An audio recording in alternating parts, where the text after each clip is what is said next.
সভাপতি ডক্টর শেখ বাহারুল আলম।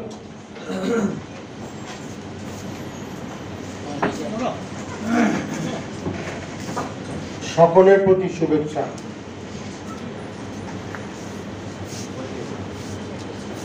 একটি মর্মন্তুদ ঘটনার স্মরণ করতে যে আমরা যে প্রেক্ষাপট এখানে রচনা করলাম, বিশেষ করে অধ্যাপক আবুল ফজর তথ্যভিত্তিক যে বিষয়গুলি উপস্থাপন করলেন, যে গণহত্যা শুরু হয়েছে সাম্প্রদায়িকতা দিয়ে, আজও গণহত্যা শেষ হয়নি। মুক্তিযুদ্ধের ৭১-এর গণহত্যার পিছনে সেই ধর্মীয় সাম্প্রদায়িকতা ছিল। পাকিস্তান সেনাবাহিনীরা হিন্দু নিধনে মত্ত ছিল সেই ২৫শে মার্চের রাত্র থেকে ১৬ই ডিসেম্বর তারা সারেন্ডার করা হয়। ৫০ বছরে আমরা বলেছি, লিখেছি, আহাজারি করেছি, চোখের জল ফেলেছি, স্মরণ সভা করেছি, স্মৃতিসৌধ করেছি, জাদুঘর করেছি, আর্কাইভ করেছি, কিন্তু অসাম্প্রদায়িক বাংলাদেশ হওয়ার যে অঙ্গীকার ছিল মুক্তিযুদ্ধের, সেটি করি। আবুল ফজল তার হয়তো দৃষ্টি এড়ায়নি, বলতে ভুলে গেছে, ১৭ই ডিসেম্বর স্বাধীন বাংলাদেশের যে সমাজ অন্তর্ভুক্ত হয়েছে, সে সমাজে কোনো যুদ্ধ হয়েছে। পাকিস্তান সেনাবাহিনী রণাঙ্গনে আত্মসমর্পণ করার শেষ মুহূর্তে ১৬ই ডিসেম্বর পর ১৭ই ডিসেম্বর যুদ্ধ শেষ হয়। ওই সমাজের অভ্যন্তরে যে হিন্দু মুসলমানের ধর্মীয় দ্বন্দ্ব, যে ভয়ঙ্কর সাম্প্রদায়িকতা, সেটা অবিকল বাংলাদেশের রাষ্ট্রীয় কাঠামোর মধ্যে ঢুকে আছে। আজও পর্যন্ত ৫০ বছরে সেই কাঠামোর মধ্যে দাঁড়িয়েই আমরা কথা বলছি, প্রতিবাদ করছি, সমালোচনা করছি। মুক্তিযুদ্ধ থেকে আমাদের অনেক অর্জন, বাংলাদেশ রাষ্ট্রের অর্জন, অনেক রাজনৈতিক অর্জন, আমাদের অনেক উন্নয়নের কথা বলে যে ২৫ জুন শেখ হাসিনা মাননীয় প্রধানমন্ত্রী আমাদের পদ্মা ব্রিজের উদ্বোধন করবেন, এটি এই সময়ের সমকালীন বাংলাদেশের একটি বিশাল অর্জন। কিন্তু আমরা অর্জন করতে পারিনি উন্নয়ন। বাংলাদেশের মুক্তিযুদ্ধের কোনো অঙ্গীকার ছিল না। আমরা বাঙালি হব, বাঙালি জাতি রাষ্ট্র হবে, এখানে কোনো সাম্প্রদায়িকতা থাকবে না, বাংলা ভাষাভাষী রাষ্ট্র, কিন্তু সেটি হওয়া সম্ভব হয়নি। আপনাদেরকে যারা এখানে উপস্থিত, প্রতীকী, আপনারা তো একজন প্রতীকী। এর অর্থ হলো যেটি প্রতিষ্ঠিত হয়নি তার সপক্ষে লড়াই করা। কেউ যদি মনে করে থাকে আর গণহত্যা হবে না, আমার মনে হয় আবুল ফজল সেটি ইঙ্গিত দিয়ে গেছেন, গণহত্যা হবে। যতদিন সাম্প্রদায়িকতা থাকবে ততদিন এটি হবে। এটি দূর করার জন্য কোনো রাজনৈতিক দল, সরকার ঝুঁকি নেবে না, আমাদেরকেই নিতে হবে। আমরা এখানে জয় বাংলা বলি, রাজপথে জয় বাংলা বলি, ঘরে যেয়ে বলি, সন্তানের সাথে বলি। এখানে কেন বলি? আমি মতলববাদ, আমি তোমাদের উদ্দেশ্যে বলি, জয় বাংলা বললে লাভ আছে। ঘরে বলি না কেন? ঘরে আমি সাম্প্রদায়িক, ঘরে আমি হিন্দু, নাহলে ঘরে আমি এই যে আত্মপ্রবঞ্চনা, তো দূর হতে হবে। আর যে রাজনৈতিক দল আমি সমর্থন করছি, আমি জানি নেতা সাম্প্রদায়িক, আমি জানি তার ভিতরে সুপ্ত হলেও আগ্নেয়গিরির মতো সাম্প্রদায়িকতা দাউ দাউ করছে, অথচ আমি সেও জয় বাংলা বলে, আমিও জয় বাংলা বলি, আমিও তার সমর্থন করি। বাংলাদেশের অসাম্প্রদায়িক বাংলাদেশ হওয়ার জন্য মুক্তিযুদ্ধে ৩০ লক্ষ মানুষ জীবন দিয়ে এটি প্রতিষ্ঠিত করতে পারেনি। আগামীতে হয়তো আরো বড় লড়াই আমাদের করা লাগতে পারে।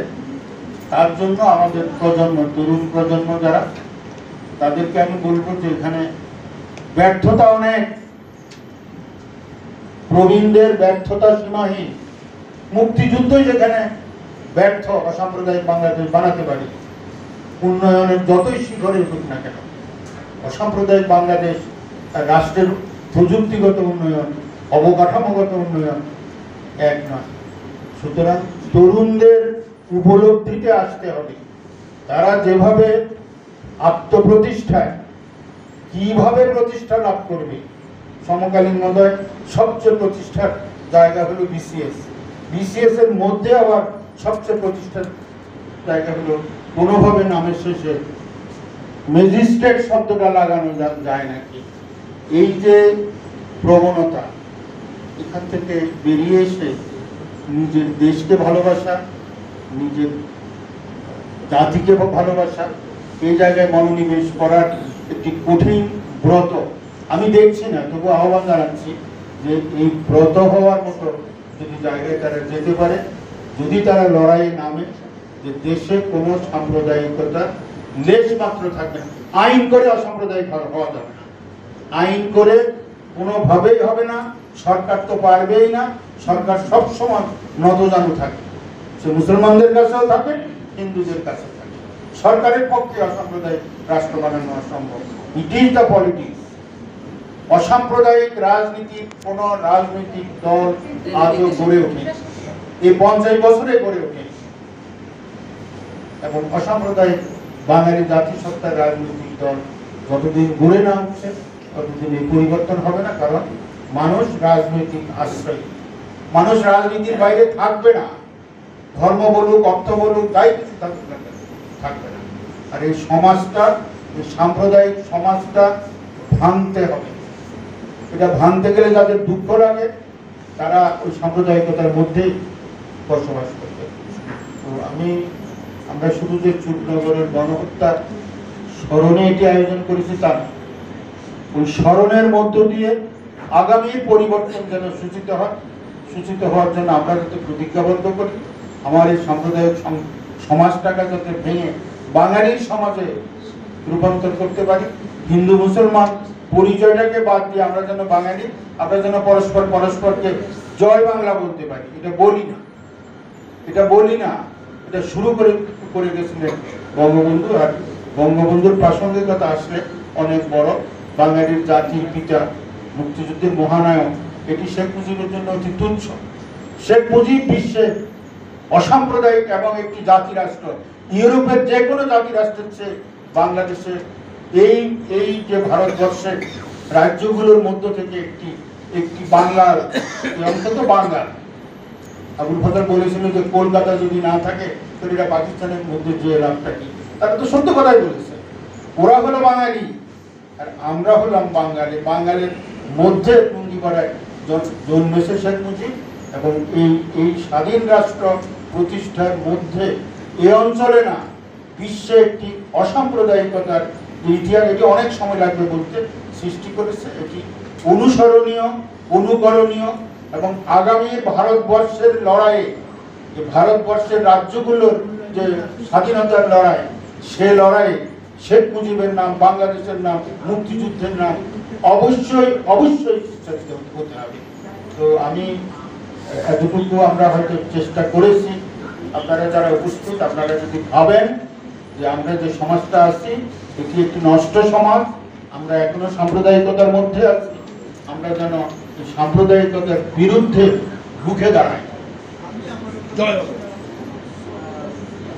মন্দিরের চূড়া যত উপরে উঠবে, অথবা মসজিদের চূড়া যত উপরে উঠবে, মন্দিরের চূড়াও তত উপরে উঠতে থাকবে।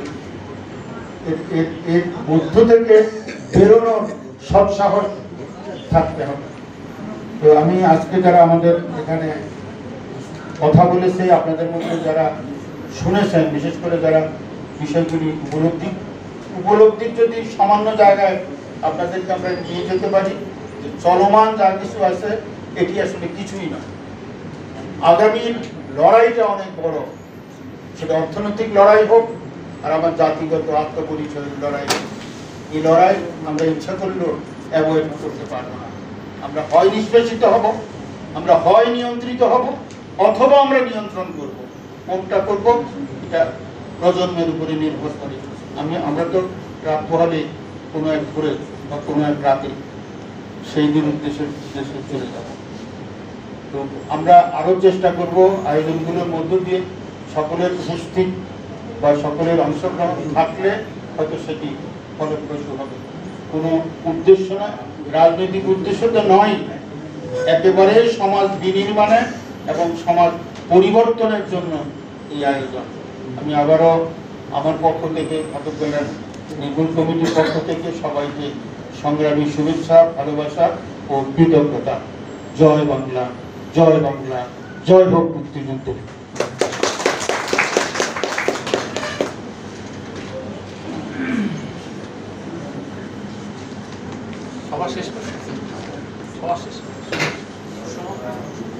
একটা আনুষ্ঠানিকতা বাদ করে গেছে, আমি নিজেও কিছুটা আদর্শ বলছিলাম। আমার এই কথা বলার মধ্য দিয়ে আজকের সবার এখানে সমাপ্তি ঘোষণা করছি। আবারও সকলের প্রতি শুভেচ্ছা, ভালোবাসা, কৃতজ্ঞতা। জয় বাংলা।